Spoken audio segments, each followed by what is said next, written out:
Shalom. Tahukah Anda, penerimaan diri adalah sebuah tindakan iman untuk menerima kelebihan kita, juga sebagai anugerah, dan kekurangan kita sebagai sarana bagi Tuhan untuk menunjukkan kemuliaan kuasa-Nya atas kita. Hari ini kita akan belajar tentang sikap hati yang benar. Mengucap syukur adalah permulaan dari sebuah mujizat.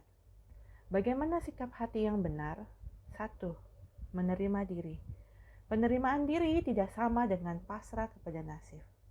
Contohnya, siapa yang menyangka kalau Petrus penuh kelemahan, tak berpendidikan, naif, tapi dipilih Tuhan?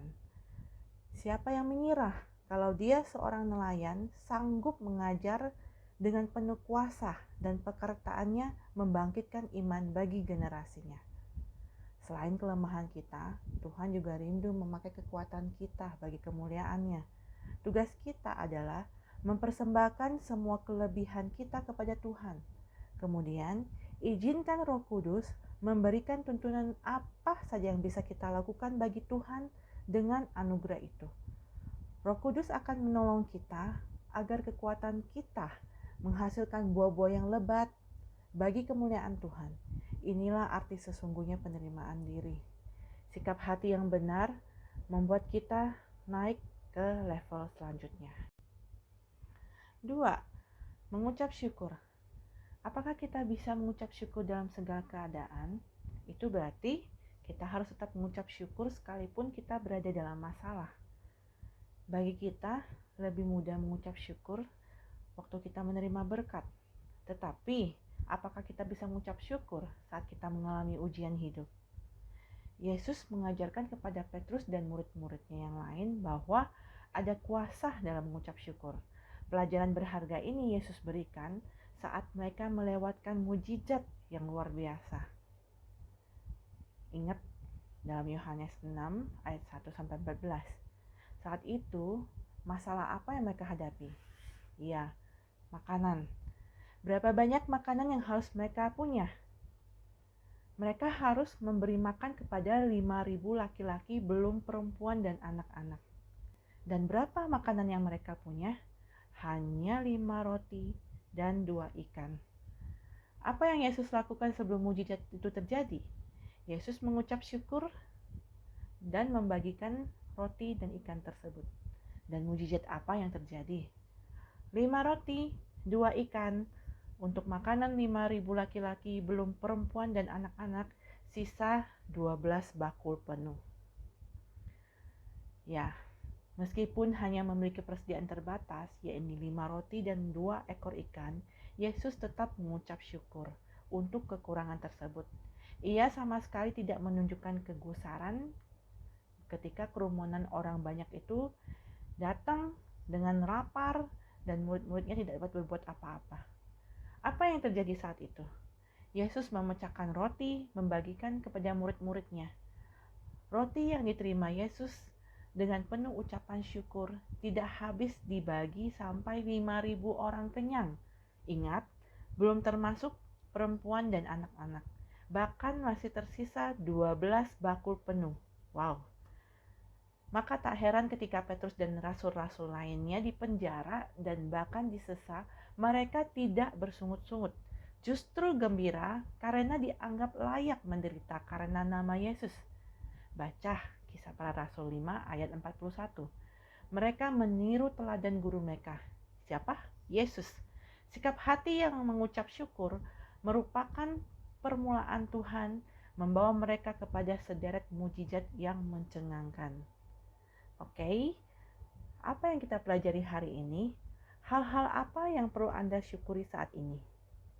Ingat, bukan hal yang luar biasa, hal kecil pun perlu kita syukuri. Sikap hati yang ketiga, selalu memandang ke depan. Tidak ada satu orang pun di dunia ini mampu menghapus masa lalunya. Karena siapa yang kita hari ini sedikit banyak dibentuk oleh masa lalu kita. Sejarah baru bisa diciptakan, tetapi yang sudah terjadi tidak dapat dirubah. Itu terjadi dalam kehidupan Petrus ketika ia telanjur memilih Yesus daripada karirnya. Petrus mengira Yesus akan tinggal bersamanya dalam waktu yang sangat lama. Ia pikir Yesus akan terus tidak pernah meninggalkannya. Mereka akan selalu bersama-sama, pergi seperti biasa, melakukan hal bersama-sama.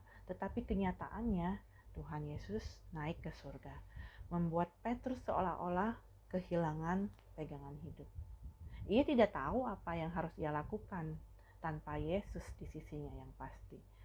Bahkan ia tidak pasti harus menjadi seperti apa. Menyembuhkan orang sakit itu bukan keahliannya. Ia cuma bisa mendoakan orang sakit. Membangkitkan orang mati itu juga bukan kemampuannya. Ia hanya seorang manusia. Sepanjang karir perjalanan pelayanannya, ia biasa-biasa saja. Yesuslah yang selalu dominan dan bukan dirinya. Sekarang sosok dominan itu sudah tidak ada. Jika Yesus memiliki kuasa untuk menyembuhkan dan membangkitkan orang mati, itu diperdebatkan orang, apalagi ia bergerak tanpa kuasa. Petrus sangat menyadari hal itu. Sekarang, ia memilih untuk mengarahkan pandangannya ke masa depan atau ke masa lalunya. Petrus ingat waktu Yesus pernah meminta murid-muridnya untuk menunggu pencurahan Roh Kudus di Yerusalem. Dan itulah satu-satunya harapan. Ia yakin Yesus akan kembali dalam rupa yang lain, bukan dalam tubuh manusianya lagi. Hanya saja ia tidak tahu apa bentuknya. Ia hanya belajar untuk percaya kepada apa yang dia dengar saat itu. Ia tidak lagi mempedulikan perahu dan ikan-ikannya, sebab ia hanya rindu Yesus memakai hidupnya. Dan imannya yang sederhana itu kembali dipertaruhkan di sana. Di loteng Yerusalem, sekalipun ia tidak tahu bagaimana harus berharap, Petrus memilih untuk tetap percaya kepada Yesus yang ia cintai dan terus memandang ke depan. Dan penantian Petrus tidak sia-sia. 1 Tesalonika 5 ayat 16-20. Bersukacitalah senantiasa, tetaplah berdoa, mengucap syukurlah dalam segala hal, sebab itulah yang dikehendaki Allah di dalam Kristus Yesus bagi Anda. Janganlah padamkan roh, dan janganlah anggap rendah nubuat-nubuat. Apa yang harus kita renungkan? Sikap hati seperti apa yang Tuhan temukan dalam Anda saat ini? Tuhan Yesus memberkati.